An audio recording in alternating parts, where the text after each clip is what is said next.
নমস্কার। শুরু করছি কলকাতা দূরদর্শনের বিশেষ অনুষ্ঠান আইন আদালত। এই অনুষ্ঠান শুরু করার আগেই সকল দর্শক বন্ধুদের জানাই শুভ বিজয়ের তৃতীয় শুভেচ্ছা। ট্রান্সফার অফ প্রপার্টি অ্যাক্ট, জমি হস্তান্তরের ক্ষেত্রে ট্রান্সফার অফ প্রপার্টি অ্যাক্টে 5টি উপায়ে সম্পত্তি হস্তান্তর করা যায়। সেগুলি হল সেল, মর্টগেজ, লিজ, এক্সচেঞ্জ এবং গিফট। এগুলির মধ্যে কোনো কোনোটিতে রাইট, টাইটেল, ইন্টারেস্ট সবগুলি ট্রান্সফার হয়ে যায়, কোথাও আবার শুধু রাইটটাই ট্রান্সফার হয়ে যায়। এই 5টির মধ্যে থেকে আমরা আজকে 2টি বিষয় নিয়ে আলোচনা করব। সেগুলি হলো মর্টগেজ বা বন্ধকি আইন এবং লিজ বা মেয়াদি চুক্তি আইন।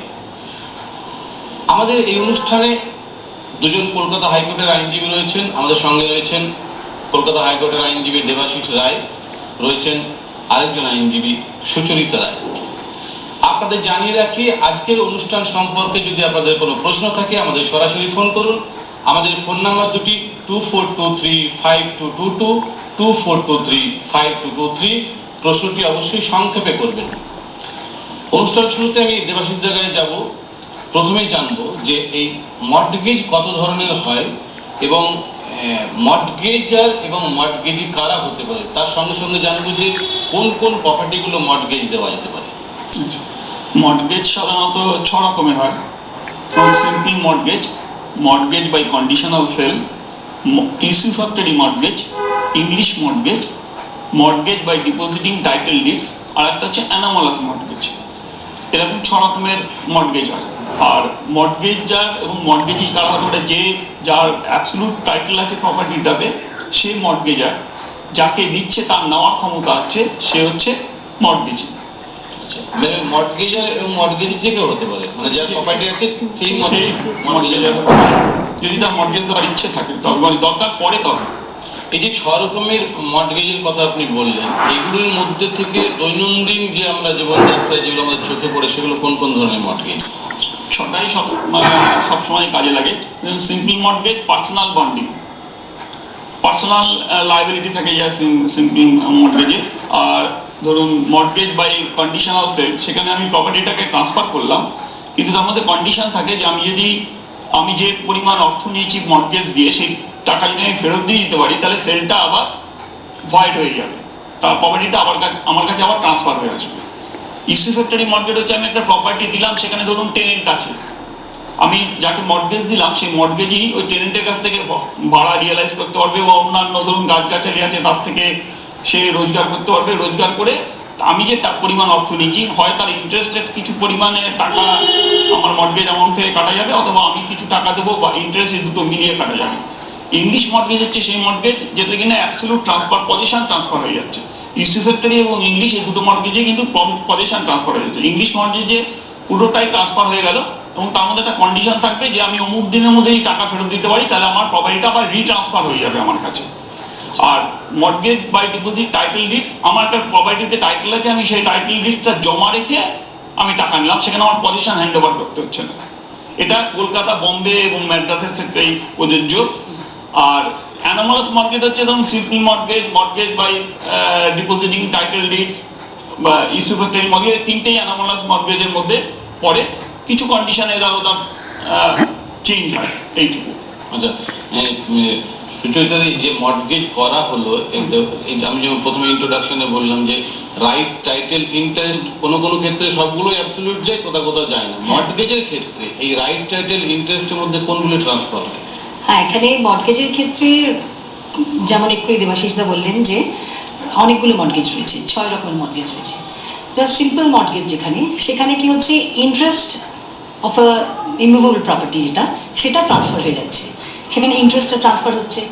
যে মর্টগেজটা হচ্ছে মর্টগেজ বাই কন্ডিশনাল সেল, সেক্ষেত্রে মর্টগেজের যে actual ownership of the property সেটা ট্রান্সফার হচ্ছে, বাট সাবজেক্ট টু কন্ডিশন। আর এছাড়া ধরো ইউসুফ্যাক্টরি যে মর্টগেজ রয়েছে, সেখানে তো পজিশনটা হ্যান্ড ওভার করে দেওয়া হচ্ছে, সেক্ষেত্রে তার মানে possession and enjoyment of the usufructs, মানে যে প্রপার্টি থেকে যা যা প্রফিট, রেন্টস যা যা পাচ্ছে, সেগুলো সমস্ত ট্রান্সফার হয়ে যাচ্ছে।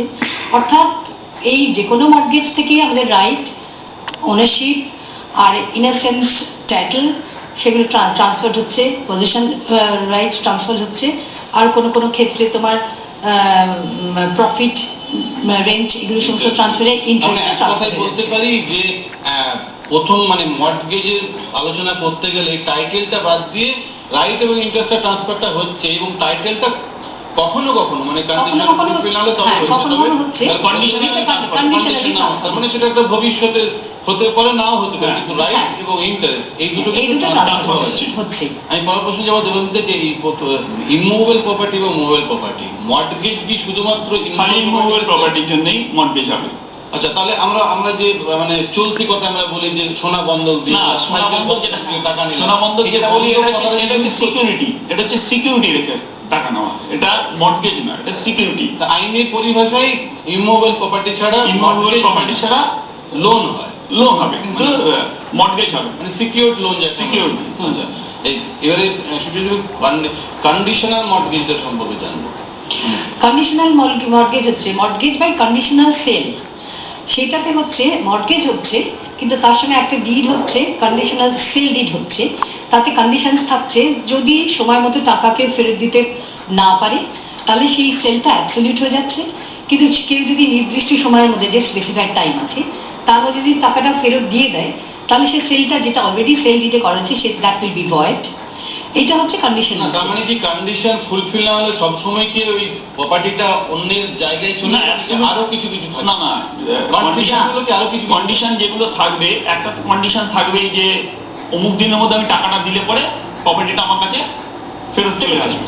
এইবার আমি টাকাটা দিলাম না, তাহলে কি সাথে সাথে টাইটেলটা চলে গেল? তা হবে না, থ্রু কোর্ট টাইটেলটা ডিক্লেয়ার করতে হবে যে টাকাটা ফেরত দিতে পারিনি, সুতরাং ডিক্লারেশন দাও যে আমি প্রপার্টিটার ওনার হয়েছি। মানে আরেকটা অপরচুনিটি পাওয়ার জায়গা থাকছে, সেখানে আমাদের মামলা করতে হবে, কোর্টে যেতে হবে। সেখানে যদি কন্ডিশনটা ইন্টেনশনালি না হয়ে সত্যি সত্যি সে পারেনি কোনো একটা এক্সেপশনাল গ্রাউন্ডে, সেটা তখন সেগুলো তখন কোর্ট কনসিডার করবে।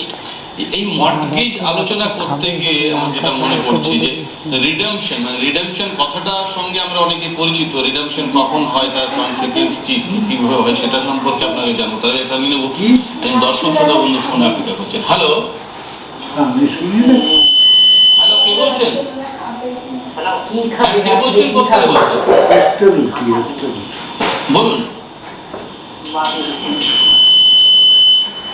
বলুন, একটু জোরে বলুন, টিভির ভলিউম সেটটা কমিয়ে বলুন, একটু জোরে।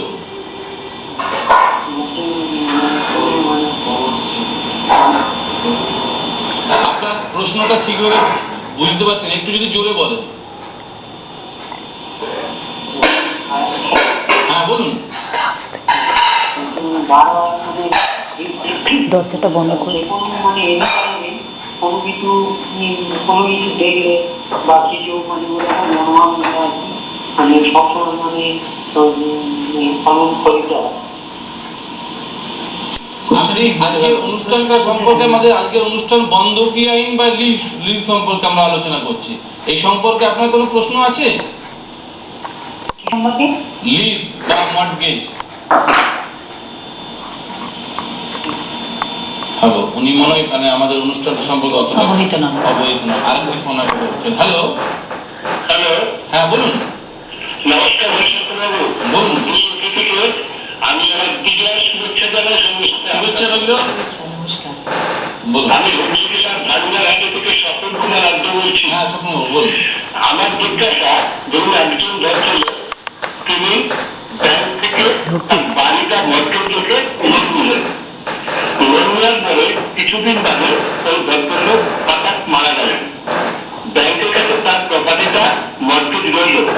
বেনিফিশিয়ারির যে প্রপার্টি একটা করবে তার ওয়াইফের কোনো চাকরি বাকরি নেই, তার একটি সন্তান আছে। Bank authority how to recover the money from that beneficiary, এই প্রশ্নটা আমি যিনি আইনজীবীর ব্যাপারে জিজ্ঞাসা করছি। তো সেক্ষেত্রে যদি ব্যাংক সেই জায়গায় বাড়ি যেটা বন্ধ থাকে সেটা সেল করতে যায়, তখন যদি পলিটিক্যাল পার্টির চাপে সেই জায়গায় যদি মানুষ না করে, তবে ব্যাংক কিভাবে সেই টাকাটা রিকভার করবে? দেখুন, প্রথম কথা হচ্ছে পলিটিক্যাল চাপে করে না, আমরা আইনের কথা বলতে আপনি ভালো করে জানেন। আপনি আমাদের অনেক ক্ষেত্রে এটা হয় না, আপনি আমাদের মানে রেগুলার আপনি ফোন করেন, আপনি অবহিত আছেন। আপনি প্রশ্নটা জানা গেল আপনার কাছ থেকে যে লায়াবিলিটিটা শিফট করবে কিনা তার লিগেল অবশ্যই অবশ্যই না, শুনুন, লায়াবিলিটি তো অবশ্যই শিফট করবে, কেননা প্রপার্টিটা ওনার হাজবেন্ড যদি মর্টগেজ দিয়ে নিয়ে থাকেন ব্যাংকের কাছে, তাহলে উনি ওনার মৃত্যুর পর ওনার যা ওয়ারিশ আছেন তাদের উপর অবশ্যই শিফট করবে লায়াবিলিটি। এবার ওনারা যদি ধরুন টাকাটা দিতে পারলেন না, শোধ দিতে পারলেন না, তাহলে ব্যাংক কয়েকবার নোটিশ দেবে, নোটিশ দেওয়ার পরে যদি শোধ না হয় তাহলে ব্যাংক স্টেপ নেবে কিসের না, কোর্টে গিয়ে মামলা করবে যে আমাকে টাকা শোধ দিতে পারেনি, সুতরাং প্রপার্টিটা আমার হয়ে গেছে বলে ব্যাংক মামলা করবে, এবং টাকা শোধ না দিতে পারলে প্রপার্টিটা থ্রু কোর্ট হয়তো সেল হয়ে যাবে। শুনলেন আমাদের উত্তরটা। আমরা রিডামশনের প্রশ্নের উত্তরটা নেব, তার আগে নিব একটা ছোট্ট বিরতি। সঙ্গে থাকুন, বিরতি নিয়ে ফিরে আসছি।